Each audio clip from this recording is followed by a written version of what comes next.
I'm Bill O'Reilly in the Miller Time segment tonight. Let's get right to the stage of Southern California. He joins us now from Santa Barbara. So, Miller, presidential press conference. I know that was a huge event for you, correct? First off, who was the guy right before me? Was that Congressman F. Murray Abraham, or who was that Luis talking about immigration? Illinois. Ah, well, you know, they had the sound down here. He looked angry. You must have said something to him like, can we check people in at the border? Is that what got him so riled up? He wasn't angry, but, you know, the congressman is a very good guy, and we kind of agree on a bunch of stuff. The best. Listen, I didn't watch the press conference because I wanted to see a crowd that was less fawning, so I watched the Justin Bieber concert over on Nicktoons, okay? They were pretty accommodating to the president today. The only guy was our guy, Ed Henry. He's the best. Yeah. Henry gave him a little jazz, but that was it. Everybody else was... Look how well turned out they are, Miller. Look how well scrubbed they are. Well, the ones who aren't wearing red are red-faced from embarrassment about how they've rolled for this guy. Ed Henry's about to be gang audited. And I get it. I'm sort of shrugging, too. I feel like Deep Throat in the parking garage talking about Obama. You'll get nothing from me on Haldeman. And you know something? If this country's going to emulate the Grand Duchy of Fenwick in the Peter Sellers film The Mouse That Roared and deliberately dive to the bottom, I'm not going to be the one turning out the lights. I get it. I'll get my mind right, because I'm not going to buddy breathe with John Boehner. You never know when he goes from Lee Marvin to Tammy Faye Boehner and starts sobbing openly. I'm not going to be the last guy stuck with this. I get it. The country's changed. I'm all reporting for duty, sir. All right, now, so you're going to tell me that you, Dennis Miller, are now giving up and are going to get in lockstep with the secular progressives. Did you ever see the movie Invasion of the Body Snatchers when Kevin McCarthy and Dana Winter want to get back into the street traffic so they go dead-eye so they don't get hassled? That's me, man. I got my own thoughts when I'm out on the sidewalk dodging the sea pods. You're going to see this look, all right? That's exactly what you're going to see.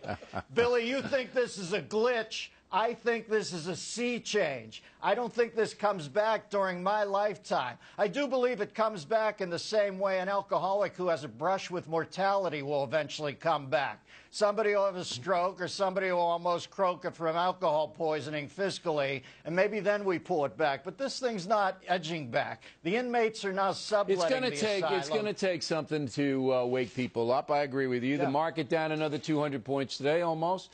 You know, you're seeing the guys who control the currency, the big boys, sending a signal that they're not confident that this is going to be working out for the next 4 years. So that's why I say I wouldn't, you know, throw the old proverbial baby out with the bathwater. Now, I understand the pod people reference, and I'm going to practice my look, too, glassy-eyed look like this.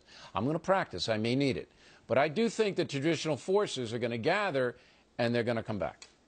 Not for a long time. These are the times that try men's souls but fail to test their mettle. And that Dow Jones goes down, people are ebullient about it. This thing isn't going to fix itself until a check doesn't go out to somebody. And then this country's going to make Greece look like the trip-away Pawtucket team, all right? Because over there, when they throw a Molotov cocktail, they throw like kids who are raised in a soccer country. Our kids know how to hit the cutoff, man. And when they get cut off, it's going to hit the fan. It's going to be bad. I was in the L.A. riots, right in the middle of them, and I saw what can happen in America when things get out of control. Firsthand, up close and personal.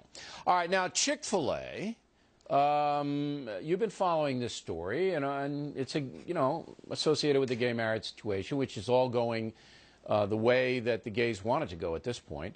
But what's going on with Chick-fil-A? Once again, I'm going to feign some intelligence on this, but I could care less. This is what's happened to America. If I want to go out for lunch and munch a piece of clucker, I got to wonder if the guy in the front office is a breast man or a, let's say, a wingman. I'm not going to do it, okay? I'm not going to play the game where I have to worry about Indians calling Victoria's Secret and asking them for an apology because a chick in a headdress came out in a bikini and all they saw was the headdress. If that's where America wants to go, fine. I'm still watching Victoria's Secret shows for bikinis or lingerie to buy my wife. And if we've gone from calling golden hair General Custer to Candace Swanpool, then the whole country is lost at this point. But how do you explain this? In a recent survey, Chick-fil-A was voted America's #1 chicken chain. It tastes good. Oh. Anybody remember eating chicken because it tasted good? What happened? I don't know. See, we don't have a Chick-fil-A on Long Island. I got a Chicken Delight, one of the few remaining ones near me. They're good. We got one chicken company whose logo is an old plantation owner. Nobody's down on that.